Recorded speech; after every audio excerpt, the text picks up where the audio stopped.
Folks, I came across this particular story and it pissed me off. Let me ask you a question.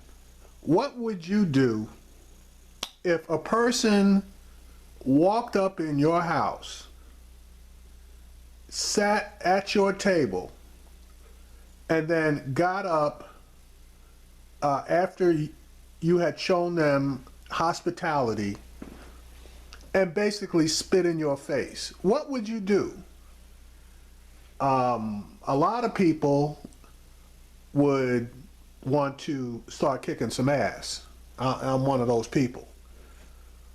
Some people, which will never understand, will basically just wipe the spit off their face and act like nothing happened.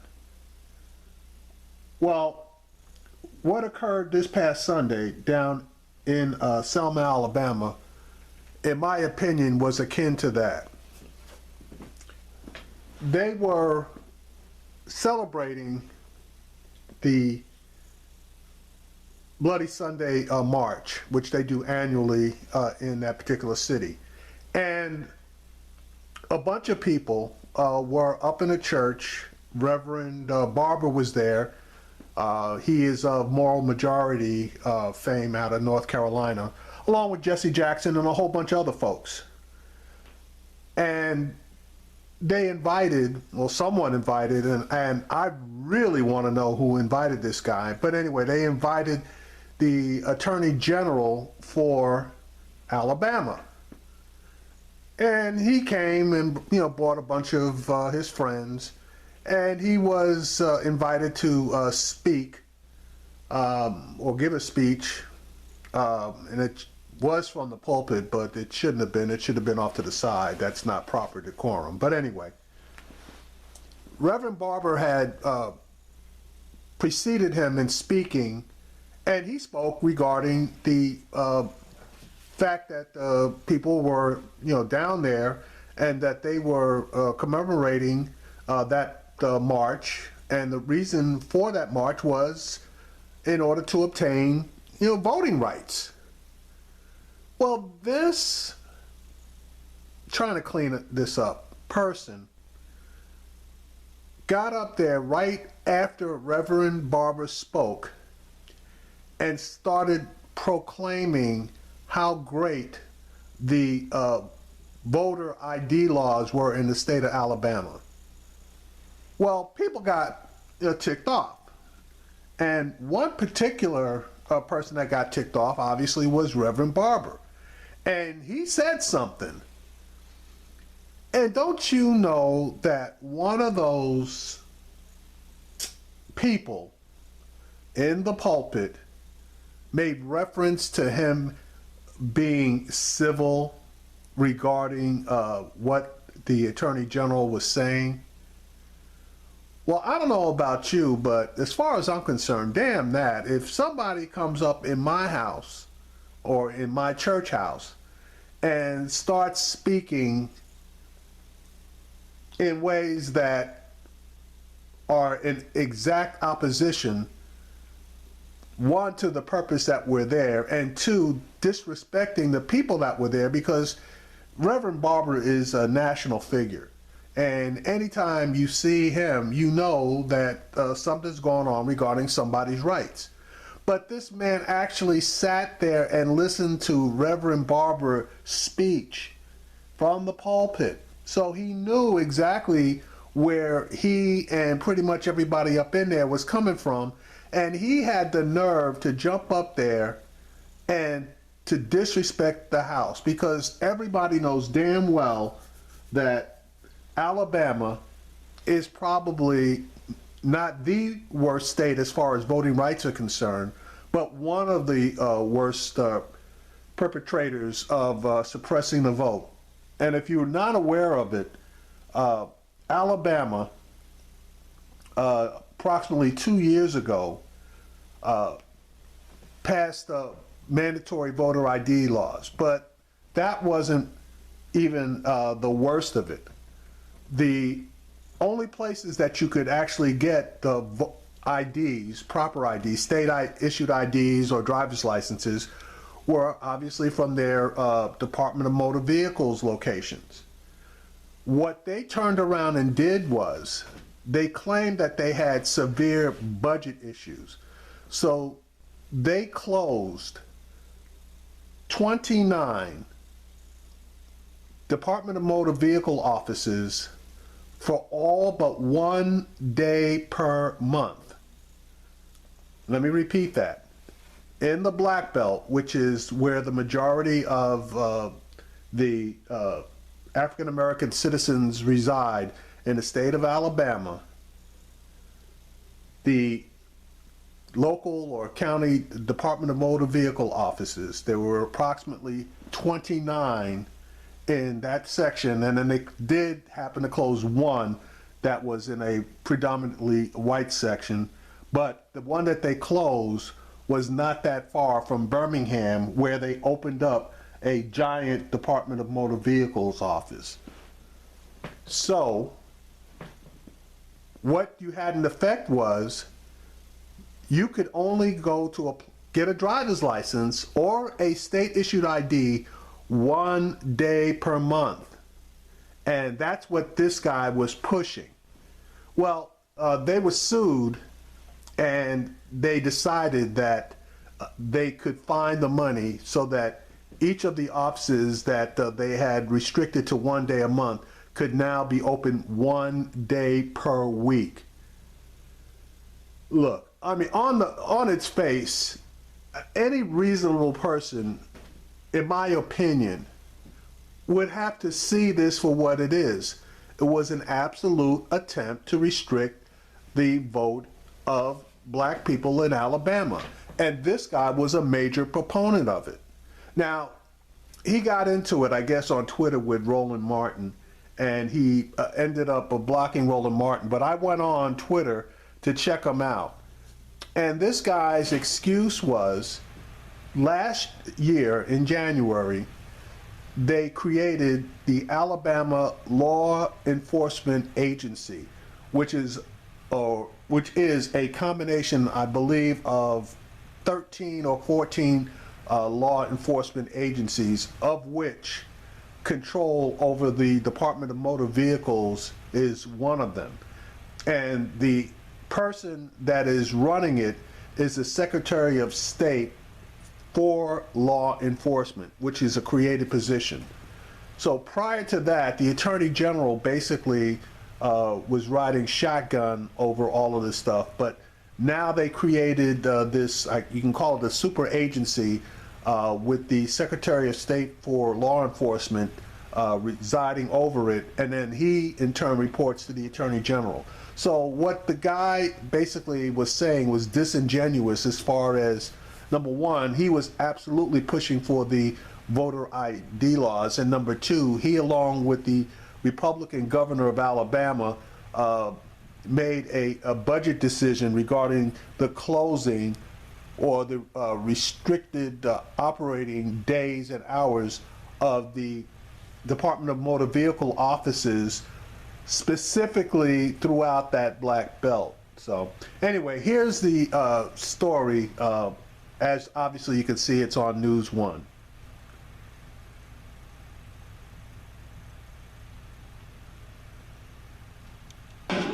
To come in and try to, in a genteel way, lift up photo ID and talk about all that Alabama is doing, when the people in that room are fighting photo ID, when the NAACP is fighting, organizations are fighting photo ID, that is just wrong.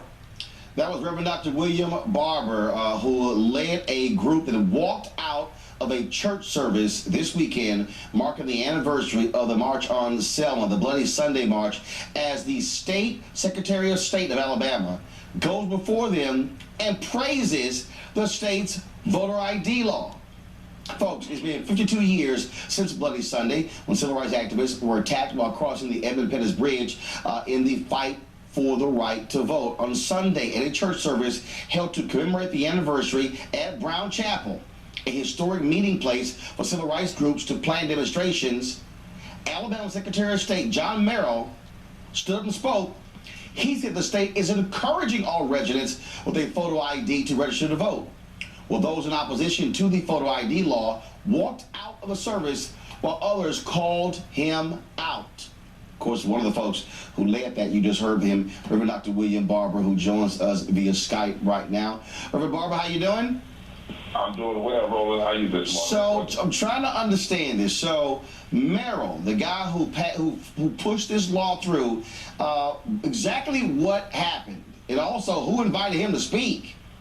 Well, that's the thing that I want to know, but I had just finished speaking on if we know history, we cannot stand for hypocrisy. And how it is hypocrisy for people who are against voting rights to come to Selma and to sit up and claim they love the martyrs, they honor what people do, but then they push these policies. Then Merle gets up, and he's the man that has pushed the law that has suppressed about a couple 100,000, some statistics say, voters in the state. He has a website that says if voting is a privilege, and if folk are too lazy to do this, then they don't deserve to vote. He has a false voter fraud website. He begins to get up in the church behind the pulpit and suggest that voter fraud is fine. Now, Cheryl Eiffel, who's suing him, the NAACP legal defense, is sitting on the front row. And as he goes on, I just was moved, by truth to stand up and say, Mr. Secretary, you're just wrong. It's wrong to provoke. And when I stood up to say that, I was asked, to respect him. I said, but he's not respecting this House. And people started saying voter fraud is a lie, photo ID is voter suppression. And so we then walked out. But we cannot allow this, Roland. We cannot allow people to come into our sacred spaces, and even church. There's a scripture that says if a person gets up and give a false prophecy, the prophets must stand up and challenge it on the spot. He actually had outside somebody giving people saying free photo ID. Now, this is the same man, by the way, Roland, who shut down the DMVs in black communities in Alabama to prevent people from being able to get this so-called photo ID, which the courts, and I want to say this to your audience, the courts have found photo ID unconstitutional in Texas and in North Carolina. And we cannot, in this season, claim that we love the martyrs, we love the people who suffered. The blood is crying, and we can't be silent, and we have to challenge this kind of hypocrisy. One of the things that has always bothered me, I remember 2 years ago at the 50th celebration when you had all of these Republican members of Congress who were there, and they were taking pictures, and they were talking about just how powerful this was, and talking about the foot soldiers and there to commemorate them, and Senator Tim Scott was leading them as well. And I'm looking at them and I'm going, yeah, but you're the very same people who are supporting these voter suppression laws, who will not call them out. You will do nothing when it comes to the Voting Rights Act. And so why in the heck should we respect individuals who are sitting in our presence, who are literally in their capacity as lawmakers doing everything to block what those same foot soldiers fought for then and now? Well, you're right. We cannot normalize this hypocrisy. You come in and say you love what people did in the past. There's a scripture that says we love the tombs of the prophets, but we don't love the prophets. If Dr. King was alive and others were alive, they wouldn't be in that church. But they come and say we love the past, but in the present, you are refusing to restore the Voting Rights Act. Yesterday, Roland, was 1,349 days since the Congress has refused to fix voting rights, Ryan, Boehner, and McConnell. So what we were talking about is time for us to take Selma to Washington, D.C., and march on to sit in these offices, Ryan and McConnell, until they put Voting Rights Act on the docket. We cannot just play with this anymore. Well, people come to learn history. A lot of people love history, but they sin in the present. They refuse to do right in the present. And we have to stand up and challenge this hypocrisy. And I said that yesterday. I said that it's wrong for people to come sit on this Howard pews that were stained with the blood of martyrs that ran back to that church, and then come to Selma and claim you love civil rights, go back to Washington, D.C., and support voter suppression, and select a racist attorney general who is an adversary of voting rights rather than an advocate of voting rights. This is no season to normalize this kind of hypocrisy. And we also know that, again, they closed those offices, and that was an impact after the election in terms of the number of black folks who were able to access IDs. Exactly. The Secretary Merrill, did you know he has a website that lies about voter fraud? I mean, you talk about Donald Trump lying about voter fraud. This man has his alternative facts website, and I don't know who supported him or brought him there, but we have to stop this. We have to stop allowing people to come to King celebrations and others who are fighting against what Dr. King stood for. And we do this in the name of being polite. Someone said to me, one of the ministers, you know what, we be polite. This is not the time to allow people to come and lie to our people and get them confused. And I tell you what, I bet you Secretary Merrill wouldn't have a service and allow us to come there and do it. You see, we can't allow them to do things they wouldn't even allow us to do. And that's why white and black and young and old stood up after I challenged them and walked out. This wasn't a grandstand either, Roman. I didn't want to. I didn't plan to do this. But I had just preached that morning at another service. If the blood of the martyrs are crying, then we cannot be silent. And it would have been a form of hypocrisy to sit there and be silent while this man was actually lying and really suggesting in a way that the people had come across that Evans Bridge and were beaten. So 52 years later, we would be supportive of suppressing photo ID laws. That is just wrong. We had to say something. All right, Reverend Dr. William Barber, we appreciate it. Thank you so very much. Thank you, my friend. All right, so just to let you know, this, and I made an error. I called him the Attorney General. He's actually the Secretary of State. And some kind of way, there's another Secretary of State for law enforcement that is directly underneath him. I just wanted to clarify that piece. Now, this guy, John Merrill, okay, is the same guy, okay, that when the law was enacted and the usual stuff was done to make it harder for the wrong people to get registered, he argued that many of the quote-unquote wrong people were too lazy to be bothered, and that because of it, they were dishonoring the work of Dr. King and the rest of the civil rights movement. Okay? That's one of the things this guy said. No, you know what? Let me quote this guy. He's at that church.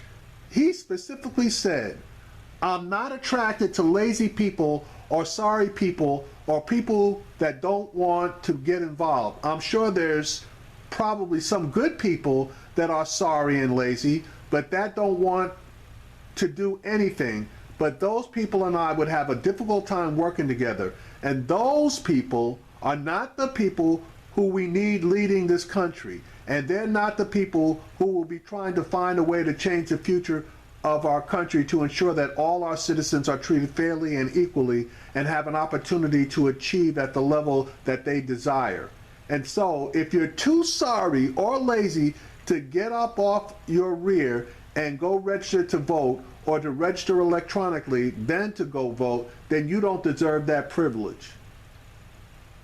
You know, it's guys like this, you know, that really, really make you want to consider any type of an association, because, you know, we throw the word around racist, bigot. We throw those words around, in my opinion, a little bit too much. But sometimes the words actually fit. And for this guy to talk about these people, okay, like they're nothing, okay, and claiming that these people are too lazy to get up off their rears to go register to vote.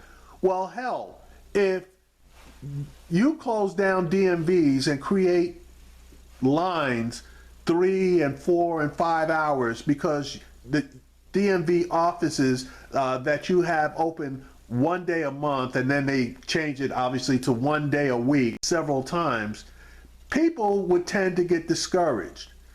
Okay, but that is because of actions that you guys took in order to restrict people's ability to register. If the DMV offices were open 5 days a week, like they are in most areas, there wouldn't be massive lines, and you would make it easier, not harder, for people to register and then to vote. So what you're saying here is a bunch of crap, and then you're going to denigrate the people that are in that particular church. In my opinion, you denigrated everyone, because I haven't stood on too many lines when it came time to vote, and registration is just did that when I was at my local DMV. It's a 10-second deal when I originally registered to vote. And then when I relocated to Texas, it took me like all of 3 minutes to walk in, register, and vote. So it's no big deal. But I'm in a major city. Some of those cities are not obviously as large as the DFW area is concerned, but still, having a Department of Motor Vehicle office open only one day a month? Come on, basically what you're saying is you don't want anybody to register. Thank God that they filed a lawsuit, and even then I don't believe that they got full justice as far as the office hours are concerned, because one day a week just is not going to cut it. And that doesn't even include the fact that people, if they're going to stand online for hours and hours, they basically have to take a day off from work in order to try to register to vote. That's not how the system was supposed to work. But I guess in Alabama and places like North Carolina and Mississippi, where the people are in power and they want to stay in power and they don't want to give up or share power, that's how it works. But again, folks, I don't know how that guy got out of there. And to be honest with you, I saw a bunch of people in the clip that you just saw get up and walk out. But I also saw a bunch of people that remained in their seats. I don't know what they were thinking, but it just proves a point that there are lions and there are sheep. The lions were the ones that basically got up and walked out. The sheep were the ones that sat meekly on their hands and didn't say anything. We need a whole lot more lions and a whole lot less sheep.